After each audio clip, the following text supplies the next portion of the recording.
What's up, guys? Dr. Mo here, digital nomad physician at digitalnomadphysician.com. So, welcome to Long Beach. We are back in Long Beach. Yes, this is the cute little apartment that me and my girlfriend kind of been excited to come back to. We were away for like 6 months this time in Spain and Germany and some other spots, but we're finally back. And yeah, some of it is like, all right, now we're back and we got to settle into the American lifestyle and things. It's kind of good, it's kind of bad. You end up feeling like, oh man, it's like the hamster wheel. You got to start working. All right, that said, let's talk about accountability, right? Accountability when you are starting your own thing, when you're doing your own business. As a digital nomad physician, you're building your brand, you're building your whatever it is you're doing, whether you're doing health coaching, whether you're doing telehealth, whether you're building your practice. The accountability that I'm talking about is how do you hold yourself accountable to what it is you want to get done so that you can get the results that you're after without like self-deprecation, without beating yourself up, without struggling too much. To me, one thing that I learned, so in the course right now we're in this accountability week, one thing that I learned is that a lot of the things that I think I should be doing, I really don't need to be doing, or they can wait to be done, if that makes sense.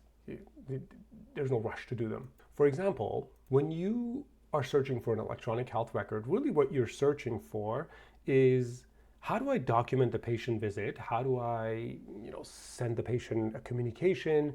How do I send the prescription into the pharmacy? How do I book them? How do I do the managing and booking of the patient? Really, that's the reason you're after an electronic health record. Otherwise, you're not looking for an electronic health record. Now, here in the state of California, where it's not mandatory for me to have malpractice insurance, and the documentations are fairly straightforward, nothing too complicated, I don't really need an EHR. Technically, what I need is a place to document it. I can use pen and paper. I can use a laptop that's offline. I can use a free electronic health record like MedChartz. So a lot of different ways of getting that thing done. And then I can call the pharmacy and just call the medication into the pharmacy. I can send the patient a little PDF, screenshot of a PDF that they can take to the lab to order a test. The point is, the accountability week just holds you accountable to get the things that you think you should get done. For example, the reason I made this course is because I wanted to go through all the steps all over again, just kind of pretend like my business is brand new, I've never built it before, and make sure that I did all the things that I needed to do. So if you are stuck in the electronic health record part, the best thing to do is to just move past it, find a easy, simple solution, and go on to the next step. Another example I can give you is the business name. So many of us struggle with what should the name of my business be? What should my website name be? What should the URL be? And to me, those are completely irrelevant because they can be changed. Now, I've gotten stuck in those myself too many times, but the URL can be mohammedashorymd.com, and the business name can be Dr. Mo, Dr. Mo Health, or More Health, whatever you want to call it. Something simple, and you move on, because now you're holding yourself accountable to the actual service you're going to offer, to the actual product that you want to have at the end of the day, not these little minutia and steps, because we get lost in the minutia, we get lost in the steps. Another part that came up is the legal thing, right? What are the chances that you're going to get sued? Really, what are the chances? Now, like I said, California does not require malpractice insurance, so it makes it very simple. I don't have to have malpractice to engage with a patient. Do I have to have it? No. The chance of you getting sued is incredibly low, especially when you're in constant communication with the patient. Now, you still have to take the adequate steps. Like I said, I always say, the malpractice insurance doesn't protect you against malpractice. It protects you against a certain payment, but to protect yourself against malpractice is the most effective way to not get sued, not to have malpractice insurance. That's once you already got sued. And if a patient talks to me on the phone and I know that I don't have malpractice and they know that I don't have malpractice, chances are both parties are going to interact a little different. Now, what about legal documents? In the same legal arena that we talk about malpractice, we talk about like legal documents. Oh, I need this document, that document, patient agreement, patient consent, and this and that, and privacy and policies. But really, you don't need all of that, right? The state does not require it. The patient doesn't have to sign it. As long as there's a verbal agreement between you and the patient, that's more than adequate. Nobody's going to hold you against it. I'm not saying you shouldn't do it. if you have it, do it. And you can download, just go to any telemedicine website, find a patient agreement, download it, change the name if you really want. And I don't know if that's plagiarism, by the way, but do what you think is right. There's a ton of places where you can download sample documents for free, and you can go to LegalZoom and all these other websites and just get a document, get started, scratch that off your list. Now you held yourself accountable to like, hey, here I am starting a business. Let me go to what matters. What matters? What matters is the patient-doctor relationship, or it is the doctor or coach and client relationship, whether if you're doing health coaching versus telehealth.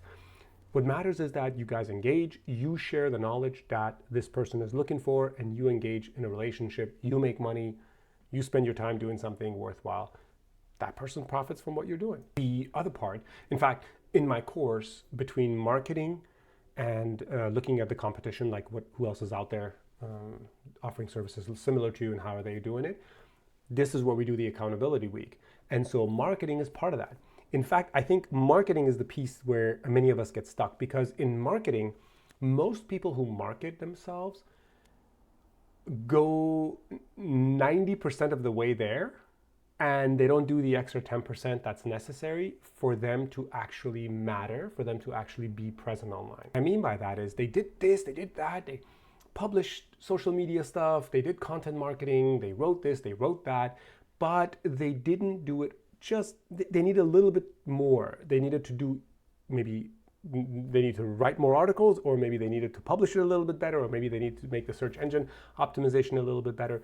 They didn't do the extra 10%. So they ended up in the same boat as the other 90% of people who just don't get anywhere with marketing. They put all the money and time and effort in, and because they didn't do the little extra, they end up getting stuck in the same cohort where there's just no traction.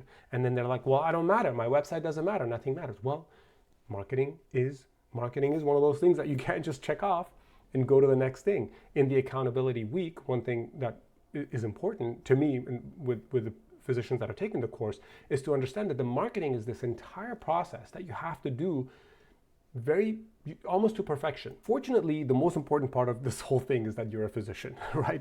That's what everybody's coming to you for. That's what really matters. But you do have to be, somebody has to be able to find you, right? You have to be discoverable, searchable. Somebody has to recognize that you actually have an active medical license, that you're not some scoundrel or something like that. And that's going to take a little bit of stuff. The website's got to look decent. The information about you has got to be good. You got to have some social media presence. You got to have a way to connect with people. Maybe get some referrals. And you got to be able to run a good advertisement campaign. You got to put enough money into that advertisement campaign. I'm not saying all this to say that the marketing is the most important thing. I'm just saying that certain things you can just check off. Like, I don't really need an electronic health record. I need a place to document.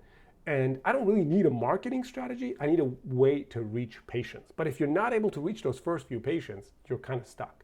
Fortunately, another thing that's to think about along these same lines, you can find your first few patients rather easily. Your entire network of fellow physicians, family and friends, all of these people are technically your potential patients. Now, you may not be comfortable selling or advertising your service to these guys, but I really think that's probably one of the most important things to do, is to start marketing and selling what you have to people who might benefit from it. Now, if you're not ready to do that, maybe your message is not clear yet, maybe the service hasn't been packaged properly, maybe you haven't figured out the price, but always be willing to drop the price down drastically, to maybe offer a little bit more so that you can capture some more patients, and then later you can always kind of focus that down. Now, I say all this, and I don't want you to think that I'm this like guru with marketing, guru with virtual practice. Not at all. This is an entire journey for myself, and I'm doing everything from scratch. However, I've proven to myself a few things over the years. I've proven to myself that I can pivot from one career to another. I pivoted from being a physician to opening an auto mechanic shop. I pivoted from being a physician to being a healthcare consultant. And I pivoted from being a healthcare consultant from a physician to doing health coaching, and now to this virtual practice. I know it's a lot and it sounds chaotic. Really, all I'm trying to say is that there is a way for those of us who are interested in any of these paths to build something in it for ourselves, to carve a niche in there, as they say, right? And so for me, right now, building my virtual private practice is a process. It's never going to be perfect. In fact, I don't even know any virtual private practices out there that are running really smoothly and perfectly and are like super popular.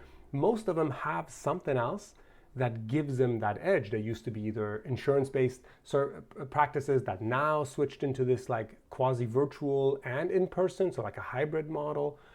But there's few that are purely virtual and have taken off. And again, it's always going to be a work in progress. You're always going to build, you're always going to reiterate. So I said a lot in this video. I really just want to kind of capture it back all into this little compact package that you can take home with you.